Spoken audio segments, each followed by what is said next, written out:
اعوذ باللہ من الشیطان الرجیم بسم اللہ الرحمن الرحیم۔ سورۃ الفلق، ایک قول یہ ہے کہ یہ سورت مدینہ المنورہ میں نازل ہوئی اور ایک قول یہ ہے کہ یہ مکہ المکرمہ میں نازل ہوئی۔ پہلا قول زیادہ صحیح ہے کیونکہ شان نزول سے اسی کی تائید ملتی ہے، یعنی یہ سورت مدنی ہے۔ اس سورت میں 1 رکوع 5 آیاتیں ہیں۔ فلق نام کیوں رکھا؟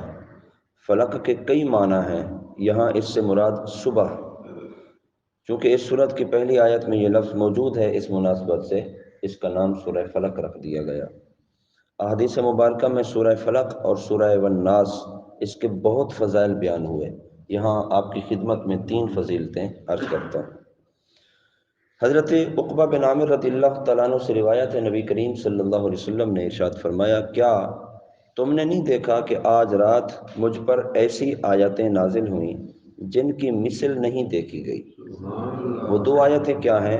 قل اعوذ برب الفلق یعنی یہ پوری صورت، اور قل اعوذ برب الناس یہ پوری صورت۔ حضرت ابو سعید خدری رضی اللہ تعالیٰ عنہ فرماتے ہیں، حضور پر نور صلی اللہ علیہ وسلم نے جنات سے اور انسانوں کی نظر سے پناہ مانگتے تھے، یہاں تک کہ سورہ فلق اور سورہ والناس نازل ہوئی، پھر آپ نے ان صورتوں کو پڑھنا شروع کر دیا اور اس کے علاوہ وظائف چھوڑ دیے، یعنی وظائف میں بہترین وظیفہ قل اعوذ برب الفلق اور قل اعوذ برب الناس نظر بد کی حفاظت اور جادو وغیرہ کی حفاظت کے لیے۔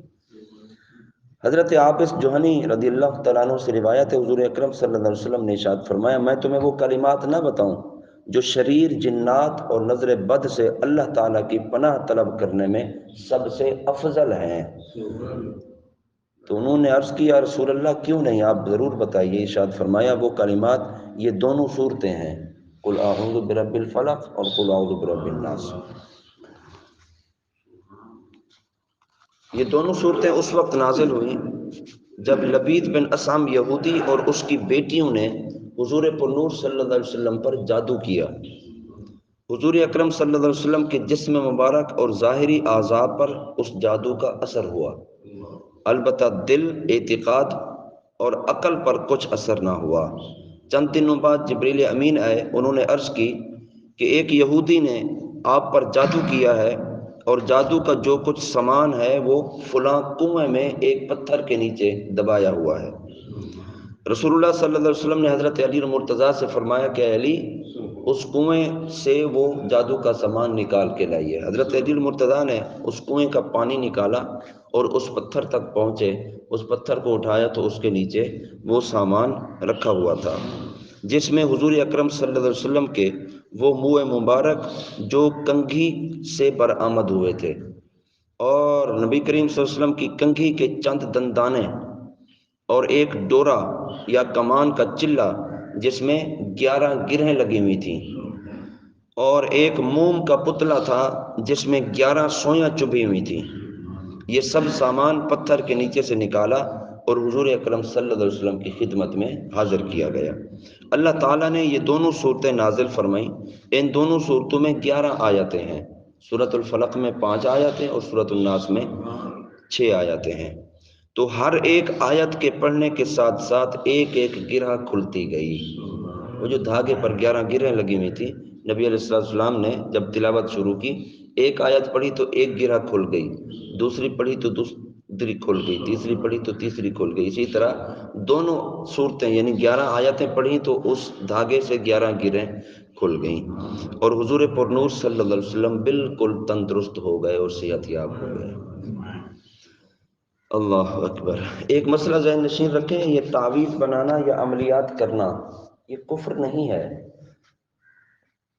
اور ہر وہ تعویذ اور ہر وہ عمل کہ جن میں کفر یا شرک کا کوئی کلمہ نہ لکھا ہوا ہو تو یہ تعویذ جائز ہے۔ ہاں، ایسے تعویذ کہ جس میں کفریہ کلمات لکھے ہوئے ہوں یا جادو کرنا یا ٹونے کرنا، یہ شریعت میں جائز نہیں ہے۔ قرآنی آیات لکھی ہوئی ہوں یا احادیث مبارکہ سے وارد جو فضائل ہیں، جو تعویذات ہیں، ایسے تعویذ لکھنا بھی جائز ہے، ایسے تعویذ دینا بھی جائز ہے۔ حدیث پاک میں حضرت اسما بن عمیس رضی اللہ تعالیٰ عنہ نے عرض کیا، رسول اللہ، جعفر کے بچوں کو بہت جلد نظر لگتی ہے، کیا مجھے اجازت ہے کہ میں ان کے لیے کوئی عمل کروں؟ اللہ کے نبی صلی اللہ علیہ وسلم نے خود تعویذ لکھنے کا حکم دیا، فرمایا کہ تم یہ عمل کر لیا کرو۔ تو تعویذ فی نفس ہی ناجائز نہیں ہے، تعویذ دینا جائز ہے، تعویذ لکھنا بھی جائز ہے، ہاں غیر شرعی کلمات نہ ہوں، کفریہ کلمات نہ ہوں، شرکیہ کلمات اس تعویذ پر نہ لکھے ہوئے ہوں۔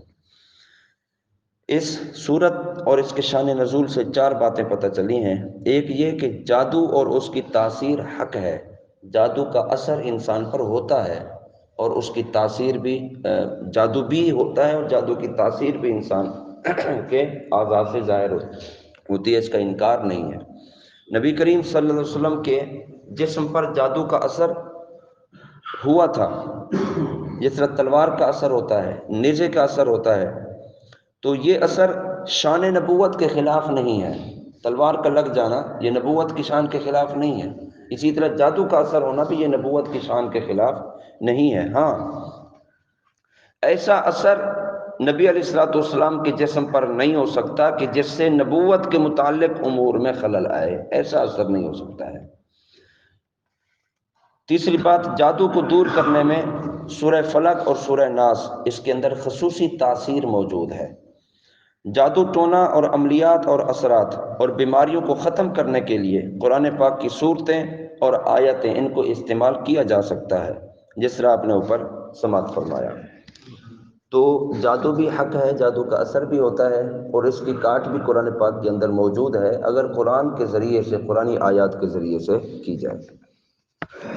بسم اللہ الرحمن الرحیم، اللہ کے نام سے شروع جو نہایت مہربان رحمت والا ہے۔ قل اعوذ برب الفلق من شر ما خلق ومن شر غاسق اذا وقب ومن شر النفاثات في العقد ومن شر حاسد اذا حسد۔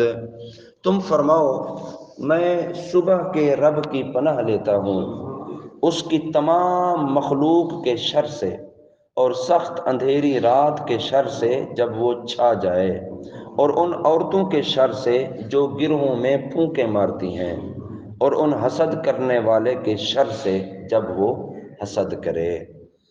پناہ مانگنے میں اللہ تعالیٰ کا اس وصف یعنی صبح کے رب، اس کے ساتھ کیوں ذکر کیا، صبح کا رب کہہ کر کیوں بات کو شروع کیا؟ اس کی وجہ بتاتے ہیں کہ اللہ تعالیٰ صبح پیدا کر کے رات کی تاریکی کو دور فرماتا ہے، تو وہ اس بات پر قادر ہے کہ وہ پناہ مانگنے والے سے وہ حالات دور فرما دے کہ جس سے وہ خوف زدہ ہے۔ ظاہر ہے کسی پر جادو ہو جانا انسان کو خوف زدہ کر دیتا ہے، اور آج کل جو عاملین ہیں، بے علم عاملین، بے علم عاملین یعنی پڑھا لکھا نہ ہو، کسی کے ساتھ رہ کر وہ عملیات شروع کر دے، تو ایسے لوگوں کے پاس جب لوگ جاتے ہیں اپنے معاملات جا کر انہیں بیان کرتے ہیں، تو ان کی کوشش یہ ہوتی ہے کہ کسی صورت میں اس بندے کو ہراساں کیا جائے، اسے ڈرایا جائے۔ تو ان کا ایک جال یہ بھی ہے کہ فوراً کہہ دیتے ہیں یار آپ پر تو جادو ہوا ہے، آپ پر تو یہ اثرات ہیں۔ اچھا وہ جادو کا کہہ دیتے ہیں لیکن پھر اس کا علاج نہیں کرتے۔ ہونا یہ چاہیے، ہم ڈاکٹر کے پاس جو جاتے ہیں، ڈاکٹر ہماری مرض کا علاج کرتا ہے، اگر ہے کچھ صحیح عامل تو اسے چاہیے کہ وہ ڈرانے کے بجائے وہ اس بیماری کا علاج کرے۔ اگر جادو ہے اور آپ کہہ رہے ہیں جادو ہے تو پھر اس کا علاج کریں، آپ اس جادو کو کہ کاٹ کریں، اس کا توڑ کریں، نہیں وہ جادو بتا کر بندہ پہلے بھی پریشان اور اب اور زیادہ پریشان ہو گیا کہ یار پتہ نہیں، پھر ہمارے خیالات جاتے ہیں یار پتہ نہیں کس نے کر دیا ہوگا، کس نے کرا دیا ہوگا، کیوں کرایا ہوگا، اپنے رشتہ دار ہوں گے، غیر ہوں گے، یہ ہوگا وہ ہوگا، ہمارے خیالات اس طرف جاتے ہیں۔ ہونا یہ چاہیے اگر جادو ہے تو پھر اس کی کاٹ ہونی چاہیے اور اس کا علاج ہونا چاہیے، بجائے اس کے کہ ہم ہمارے ذہن میں لوگوں کی برائیاں بیٹھنا شروع کر دیں۔ تو حضور اکرم صلی اللہ تعالی علیہ وسلم نے اس آیت مبارکہ میں اللہ کی پناہ مانگی، اور پھر صبح کا رب کہہ کر اس لیے پناہ مانگی کہ پناہ چاہنے والا کہ وہ حالات اللہ تعالیٰ دور فرمانے پر قادر ہے جس سے وہ خوف زدہ ہوا۔ جس طرح تاریک رات میں آدمی صبح طلوع ہونے کا انتظار کرتا ہے، اسی طرح خوف زدہ آدمی بھی امن اور راحت اور سکون کو طلب کرتا ہے اور اس کا منتظر رہتا ہے۔ اس کے علاوہ صبح مجبور و لاچار لوگوں کی دعاؤں کا اور ان کے قبول ہونے کا وقت ہے۔ تو اس صورت سے مراد یہ ہے کہ جس وقت کرب و غم والوں کو آسانیاں دی جاتی ہیں اور دعائیں قبول ہوتی ہیں، میں اس وقت کو پیدا کرنے والے رب کی پناہ چاہتا ہوں۔ آسانیاں رب دیتا ہے، مشکلات سے رب العالمین نکالتا ہے، پریشانیاں، غم، اندوہ اللہ رب العالمین دور فرماتا ہے۔ اور ایک قول یہ ہے کہ فلق جہنم میں ایک وادی ہے۔ من شر ما خلق، اس آیت میں ہر مخلوق کے شر سے پناہ مانگی گئی، خواہ وہ مخلوق جاندار ہو، بے جان ہو، مکلف ہو، غیر مکلف ہو۔ بعض مفسرین نے فرمایا یا مخلوق سے مراد خاص ابلیس ہے کہ جس سے بدتر مخلوق میں کوئی نہیں ہے۔ ابلیس اس مخلوق میں سب سے زیادہ بدتر ہے، سب سے زیادہ برا ہے، تو اس سے پناہ مانگی گئی۔ ومن شر غاسق اذا وقب، ام المومنین حضرت عائشہ صدیقہ رضی اللہ تعالیٰ عنہ آپ فرماتی ہیں رسول کریم صلی اللہ علیہ وسلم نے چاند کی طرف نظر کر کے ان سے فرمایا، اے عائشہ اس کے شر سے اللہ کی پناہ، جب یہ ڈوب جائے تو اندھیرا ہو جاتا ہے۔ اس سے مراد مہینے کی آخری راتیں ہیں کہ جب چاند چھپ جاتا ہے تو جادو کے وہ عمل جو بیمار کرنے کے لیے ہیں وہ اسی وقت میں کیے جاتے ہیں۔ مہینے کے آخری 3 ایام کہ جس وقت رات کو جناب چاند نظر نہیں آتا، چاند چھپ جاتا ہے، تو زیادہ تر جادو کے عملیات اس رات میں کیے جاتے ہیں، ان راتوں میں کیے جاتے ہیں۔ اور آخری آیت میں فرمایا کہ جادوگر عورتوں کے شر سے پناہ مانگتا ہوں جو ڈوروں میں گرہ لگا لگا کر ان میں جادو کے منتر پڑھ پڑھ کر پھونکتی ہیں، جیسا کہ لبید کی لڑکیوں نے نبی کریم صلی اللہ علیہ وسلم پر جادو کرنے کے لیے کیا تھا۔ تو یہ صورت مبارکہ جادو کا ایک بہترین مجرب ہے۔ اور اس کے ساتھ ہی ام المومنین حضرت سیدہ عائشہ صدیقہ رضی اللہ تعالیٰ عنہ آپ فرماتی ہیں جب حضور پرنور صلی اللہ علیہ وسلم کے اہل میں سے کوئی بیمار ہوتا تو حضور صلی اللہ علیہ وسلم سورہ فلق اور سورہ ناس پڑھ کر اس پر دم فرمایا کرتے تھے۔ اور حضرت عبید بن رفاع رضی اللہ تعالیٰ عنہ سے روایت ہے، حضرت اسماء بن امیس نے نبی کریم صلی اللہ علیہ وسلم سے عرض کی کہ یا رسول اللہ حضرت جعفر کے بیٹوں کو بہت جلد نظر لگ جاتی ہے، تو کیا میں کچھ پڑھ کر اس پر دم کر دوں؟ ارشاد فرمایا ہاں، کیونکہ اگر کوئی چیز تقدیر سے سبقت لے جاتی ہے تو وہ نظر بد ہے، وہ ضرور اس سے سبقت لے جاتی ہے۔ یعنی نظر بد کا اتنا اثر اور اتنی تاثیر ہے۔ اور آخری آیت مبارکہ ومن شر حاسد اذا حسد، اس میں ارشاد فرمایا حسد والا وہ ہے جو دوسرے کی نعمت چھن جانے کی تمنا کرے، اسے کہتے ہیں حسد۔ بندہ کہتا ہے یار یہ نعمت اس کے پاس نہ ہو، یہ نعمت میرے پاس آ جائے، اس کو حسد کہتے ہیں۔ یہاں حاسد سے بطور خاص تو یہودی مراد ہے جو نبی کریم صلی اللہ علیہ وسلم سے حسد کرتے تھے، یا خاص لبید بن اسم یہودی ہے، اور عمومی طور پر ہر حاسد سے پناہ کے لیے یہ آیت مبارکہ کافی ہے۔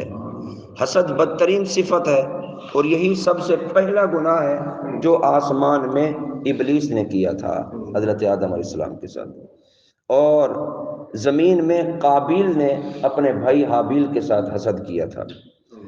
حسد کے مقابلے میں رشک ہوتا ہے، اور یہ ہے کہ جس میں اپنے لیے بھی اس نعمت کی تمنا ہوتی ہے اور دوسرے کے پاس بھی، لیکن دوسرے سے چھن جانے کی تمنا اس میں نہیں ہوتی۔ تو اس صورت مبارکہ سے معلوم ہوا کہ جادو اور حسد یہ بدترین جرائم ہیں، اور عام شروں کے بعد ان کا ذکر خصوصیت کے ساتھ ذکر کیا۔ بیماریاں اور بھی بہت ہیں لیکن جادو ایک بڑی بیماری ہے، حسد ایک بڑی بیماری ہے، اس لیے نام لے کر آیت مبارکہ میں ذکر فرمایا ہے۔ تو ناجائز کاموں کے لیے تعویذ، گنڈے یا ناجائز، یہ ناجائز و حرام ہے، جبکہ جائز مقصد کے لیے کیے جائیں تو ان پر گرہ لگانا اور قرآنی آیات پڑھ کر یا اللہ کے اسماء پڑھ کر دم کرنا یہ جائز ہے۔ صحابہ کرام سے بھی یہ عمل ثابت، تابعین اور بزرگان دین سے یہ عمل ثابت ہے۔ اللہ رب العالمین ہم سب کو برے شروں سے محفوظ فرمائے، بری بیماریوں خصوصاً ہمیں ہمارے اہل خانہ کو جادو ٹونے وغیرہ کے اثرات سے اللہ تعالی ہم سب کو محفوظ فرمائے. وما علینا الا البلاغ المبین. کل انشاءاللہ ہمارے قرآن پاک کی ترجمہ اور تفسیر کی آخری صورت مبارکہ کی تلاوت ہوگی. آپ تمام احباب کثیر تعداد میں موجود ہیں تو کل بھی خصوصی طور پر آپ ضرور شرکت فرمائیں. پھر انشاءاللہ خصوصی دعا بھی ہوگی، ختم شریف بھی ہوگا. اللہ رب العالمین قرآن پاک کی برکتیں ہم سب کو نصیب فرمائے.